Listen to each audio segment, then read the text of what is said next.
Hey y'all, I hope you're all just having a really great day. This is episode 2 of the video I just posted last week about how we lost our retirement, our job, and all like that back in 2011. If you haven't seen that one, I'm going to leave a link in the description box below for you to watch that one. And we're going to take up today right where we left off. And the main theme for today is we're still standing. In fact, I'd say we're thriving. So let's dive in and see what has taken place since the time we last spoke. All right, so very quick recap. We lost our job in 2011. A lot of different things happened, and we decided to relocate to North Florida because that's where our children were. That's where our grandchildren were. So we rented a townhome to start with. I went and got me going on my piano teaching job, starting to get new students and everything like that. And my husband got a delivery service, like he drove a truck to deliver parts and stuff like that job. And we settled in and we decided to take at least a year for future planning on our budget, where we thought we would be and what we could do. I was 61 in 2015 at the time. So I was not drawing Social Security. My husband was 65. He was drawing Social Security. He had Medicare. I did not. So our biggest expense past housing at the time was medical, health insurance for me. And it really was pricey. I'll say that. It was a little bit difficult. So at any rate, we were completely out of debt. Both our cars paid for. We had sold our house, had some money in the bank from that. So housing being our biggest expense, we started to investigate that first. And I think anywhere you live in the United States, housing is the biggest expense. So rent was really sky high. It's even higher now. It's doubled. That townhome we rented in 2015, and now in 2025, it has doubled. So we knew it would probably go that way. House prices have really done that too. But at any rate, we made a decision then and there. It was our choice, our decision, but we thought it through, and this is what we decided. We wanted to get outside of town, and so we went about 30 minutes out in the country, and we decided to look for a little bit of land because we had made a decision to buy a manufactured home. That's what we knew we could afford. So we found a couple acres, a beautiful, beautiful little spot. The Lord just provided it. And that's where we started. And at the end of 2016, we were able to purchase a brand new off the lot manufactured home that really works well for us. And we had it delivered in January 2017. We've been here ever since, and we have never had more peace. It's just the perfect setup for us, and I'll get into that in just a little bit. So housing was established. Now, fast forward about 3 years. In 2018, my minivan, my caravan, died. It was old. I had to buy a car. Now, my husband was still driving, and is still driving what little bit of driving he does, a 1998 Ford 150 truck. That's right, it's still kicking. Now, we've maintained it all through the years and everything like that. So anyway, my son told me about a guy who worked with auctions. It took about 6 months. I told him what I wanted. I told him I didn't want to buy another car in my lifetime. And so he eventually found what I was looking for. We got it in 2019. It actually was a 2018 Nissan Rogue, had one owner, an elderly man, who literally drove it about a month, and sadly for him, he passed away. And it was pristine condition, clean as it could be, hadn't hardly any miles on it. I was so blessed to get it. We got a great deal on it, and I paid that thing off in 2 years because I didn't want a car payment. So now we're back to no debt except for our house. So we're slated right now in 2 years to have this all paid off, and then we'll be good to go. And so, and that's a blessing. And that's the main reason why we went that way. All right, so now let's talk about our final budget. What has it ended up to be today? 10 years later, and here we are. All right, so eventually I went on ahead and was able to start taking Social Security or drawing my Social Security. So our income that comes in is our Social Security, both of us. And I still teach piano 2 days a week. I drive in town. I'm what they call a travel piano teacher. Go to students' houses and they pay me for my gas and my time, and it's worked out real well. I can no longer do a full schedule, such as for health reasons. This is my 46th year starting out right now teaching. I'm 71. I've got health problems. But 3 years ago, my husband was diagnosed with very early stages dementia. So he does not work anymore. I cannot be gone and from the house more than the 2 days. So that's what I do. It's not very much. I'm keeping a handful of students. For one reason, to keep my mind creative and going, and for another reason, a little tiny bit of extra income. So our income is our Social Security and that little bit of piano money. As far as YouTube goes, I started this channel 2 years ago. I'm 71. I started it at 69 to see if I could actually have some kind of income from home, work from home kind of thing. All right, so anyway, that's our income. That's all there is to it. Now let's talk about our house. Mortgage payment, super low, super low. So we've been able to pay double ever since, near about we've been here. So that's why we're able to get this done.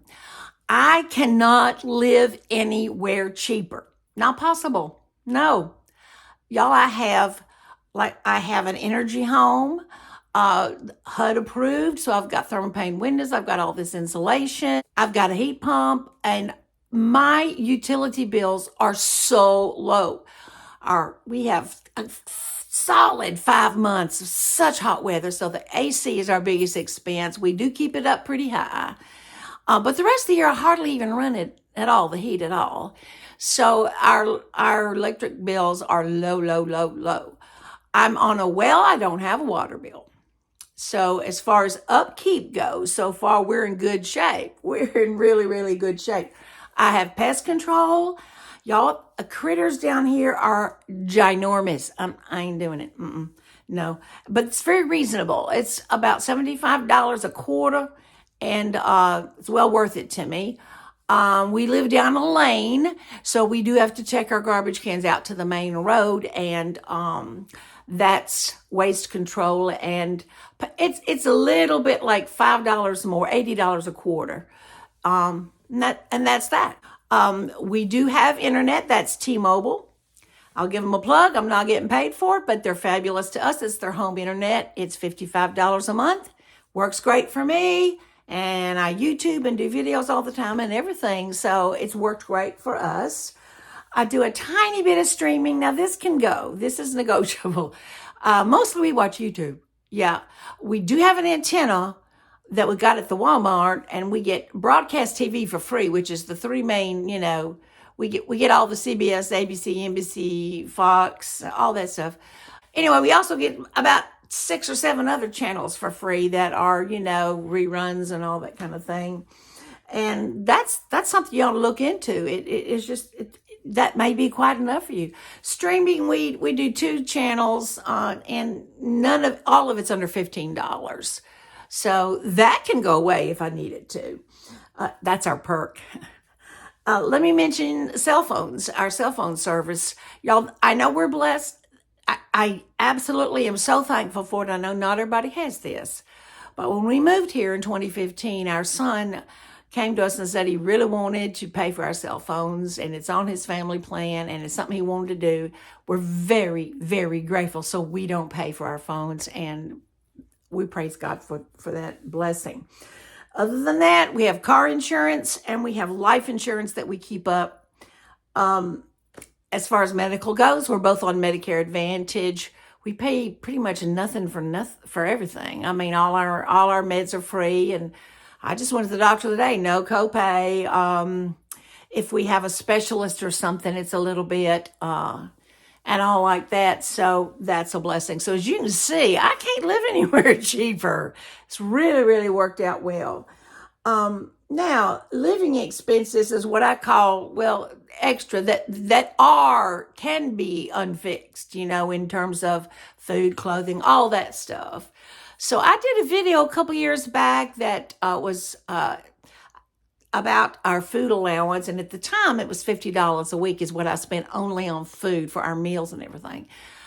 And I've have to say food's gone up since then. I'm going to have to do another one. I still keep it pretty low, I think. Now I allow like 75. But all in all, for the month, my food budget runs about 400, or I allow that. That doesn't mean I spend it. And anything we don't spend, boom, goes in the bank, as you all know.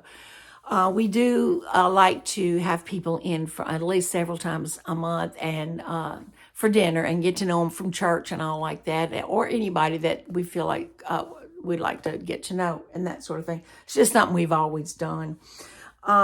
Household expenses or maintenance, such as anything the house needs, whether it's paper things, and I don't buy many paper things. I don't. I got a kitchen full of dishes. What do I need paper plates for? I can wash a dish, that sort of thing. So I keep that as low as I can because we save that for, like filters we need for appliances and this and that. Anything that we might need, inside or out, and it varies depending on the season, but I keep that at about 100, but sometimes 200, but usually it's not even that. Anyway, we both have an allowance.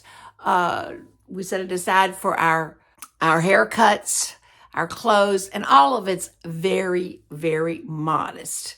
We love to thrift, go to thrift stores and do this and that, and it's so casual. Florida is so casual. I have a few fancy dresses I wear for my student recitals or something, but I can wear them forever because that's the only place I wear them. So that's a help. Gas is probably our biggest, what I would call living expense.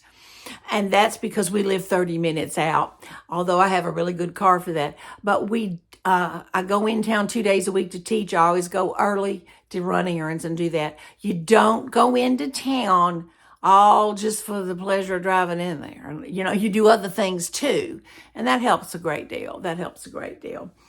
As far as going out to eat and all that kind of thing, we do go out once a month. Our neighbors and I, we have a little supper club. Sometimes we do it in-house, but sometimes we pick a cute little restaurant and go. But we keep a budget for that, me and my husband. And if we go to a place that's pricier than what we have, then we get one entree and share it. And that's how we do that. And y'all, that's how we live. Eventually, we will be completely debt-free when our house gets paid off. And listen, in 2 years, when that happens, you will hear, wherever you're tuning in from in the world, you will hear the roar of joy that comes from this person right here. Because we're a little old getting it done, but we did get it done. We have a fair amount of savings. We do. We have family here and so forth. So we are beyond blessed. And there you go. So what are my takeaways?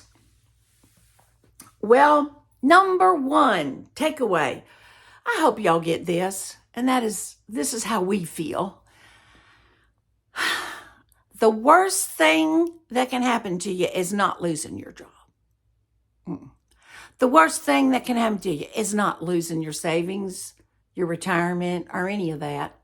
Let me tell you a bad day. A bad day is when you find out your 14-year-old son has to have a biopsy for a tumor that very well may be cancer. That was a bad day for me. The day I found out that my husband had dementia. Now that was a bad day. Yeah. So if you look at the big picture, it's just money. Would we have done better? If we had it to do over. But that's the thing. You don't. How long am I going to wallow in the past bad choices? Not very long, because we still had a lot of living to do, and we're doing it, and we're still standing. All right, number 2 takeaway. I learned this kind of the hard way. Take your eyes off yourself and look around you. There's people, I've said this, I'll say it again. You don't have to look too far to see how blessed you are. Take a minute every day. Find somebody to be kind to. Say a kind word and so forth. And that always raises my countenance and everything. And number 3, big one, don't judge other people. some people feel like they have the right to do that, and they feel like it's a good idea to beat somebody even harder when they're down. It doesn't help. Now, if you want to offer advice about what to do next, that's different. But it's not my business what you do, and it's not my business the choices that you have made. So I try not to do that.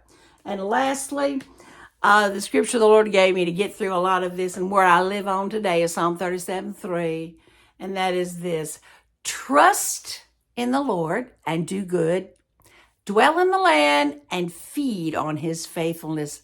Because I'm telling y'all what, we would not still be standing here if I didn't have some trust and I wasn't content to live in this land where we are right here. Another little side point is we save more today on our little bit income than we ever did on the big corporate job. You know why? Well, A, we learn something, duh. And 2, we watch every penny. And number 3, we are content. Wow. Well, better late than never. Isn't that the truth? Thank you so much for joining me. I can't tell y'all how much y'all support means to me. If you would like to join us, come on. I'd love to have you on the journey. Subscribe, like, and share, and all like that. And this channel is all about living your best life, practical tips as to how to live your best life, no matter what age you are, no matter where you are in life, and no matter what you're going through. So come on. Let's jump on the wagon. Let's go for a ride. Y'all be blessed. Find something to smile about. And I will see you next time. Bye now.